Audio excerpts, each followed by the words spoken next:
Ratusan warga di Makassar, Sulawesi Selatan kembali terjerat dalam skema arisan online dan investasi bodong.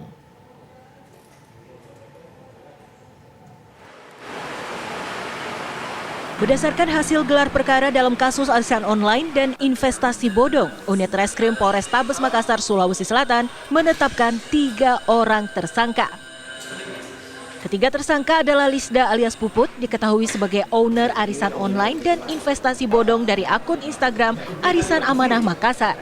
Sedangkan kekasihnya, Arjuna, berperan sebagai pemilik rekening atau yang mengatur lalu lintas uang para korban. Sementara Medina diketahui berperan sebagai pihak admin arisan online. Modus tersangka adalah dengan menggunakan jasa selebgram dalam mengumpulkan korban sejak Februari 2021. Ketiganya ini dijerat dengan Undang-Undang ITE serta penipuan dan penggelapan dengan modus arisan online dan investasi bodong. Untuk saat ini sudah ditetapkan 3 orang tersangka terhadap perkara ini. Jadi untuk arisan online ini modusnya yaitu dengan adanya 4 grup WA group yang dipakai oleh para pelaku ini untuk mengajak member. Jadi kurang lebih 300 member yang ikut dalam 4 grup ini, ada arisan online, ada investasi menurun dan lain-lain, seperti itu. Sebelumnya 30 korban arisan online ini telah mendatangi Polsek Rapocini untuk melaporkan penipuan yang dilakukan oleh ketiga tersangka. Total korban diperkirakan mencapai 200 orang dengan kerugian miliaran rupiah. Dari Makassar, Sulawesi Selatan, Rais Sahabu, TV One mengabarkan. Dan pemirsa, untuk mengetahui lebih lanjut seperti apa penipuan dengan modus arisan online ini, sudah ada rekan kami Andi Kumala langsung dari Makassar, Sulawesi Selatan. Mala.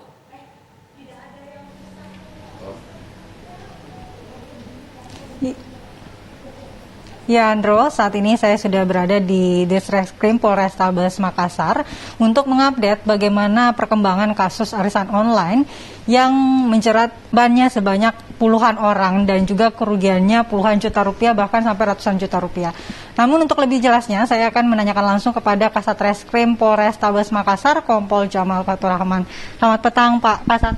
Selamat petang, Mbak. Ya, Pak, bisa minta update nih tentang pemeriksaan para saksi dan juga bagaimana perkembangan kasus arisan online ini? Oke, jadi kami dari Satreskrim untuk terkait dengan laporan arisan online, jadi kami sudah memeriksa kurang lebih belasan korban, namun memang untuk pelapor hanya 1. Sampai sekarang kami masih menunggu korban-korban lainnya, dikarenakan memang banyak ada juga korban yang ada di luar daerah. Jadi memang ada kendala korban yang seperti kemarin malam ada yang melepon dari Kendari, yang bersangkutan akan datang hari ini. Terkait dengan status 3 orang ini, kami sudah tetapkan tersangka dan sudah kami lakukan penahanan di Rutan Polrestabes Makassar. Pak, sebenarnya berapa banyak sih korbannya dan berapa banyak kerugian yang dialami? Karena ada yang mengatakan ratusan juta rupiah, ada yang bahkan sampai miliaran mengatakan seperti itu totalnya. Sebenarnya berapa banyak, Pak?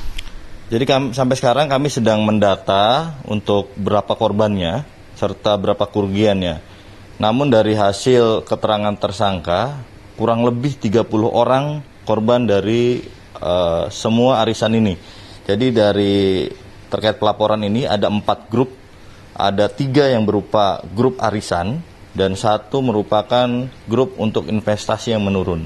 Jadi untuk jumlah kerugian sampai kemarin kami bisa totalkan kurang lebih 90 juta lebih dari kurang lebih belasan orang. Namun kami juga sambil menunggu korban-korban lainnya sehingga bisa mentotalkan berapa sebetulnya kerugian yang terjadi akibat arisan online ini. Nah, ini kan menggunakan jasa selebgram untuk menarik perhatian para member gitu. Bagaimana status dari para selebgram ini nantinya, Pak? Terkait pelaporan ini, tentunya kami akan melakukan pemanggilan dan pemeriksaan terhadap beberapa pihak yang terkait perkara ini. Khususnya untuk para konten kreator ataupun selebgram ataupun influencer yang mereka di sini informasi dari ataupun keterangan dari tersangka, mereka yang merupakan yang mengendorse, mempromosikan di luar. Tentunya kami akan melakukan pemanggilan terhadap beberapa pihak yang terkait ini dan kami akan melakukan pemeriksaan ataupun BAP terhadap mereka sehingga kami mengetahui peran-peran mereka di tindak pidana yang terjadi ini seperti itu. Nah, untuk para tersangka ini nanti akan diancam hukuman apa nih Pak?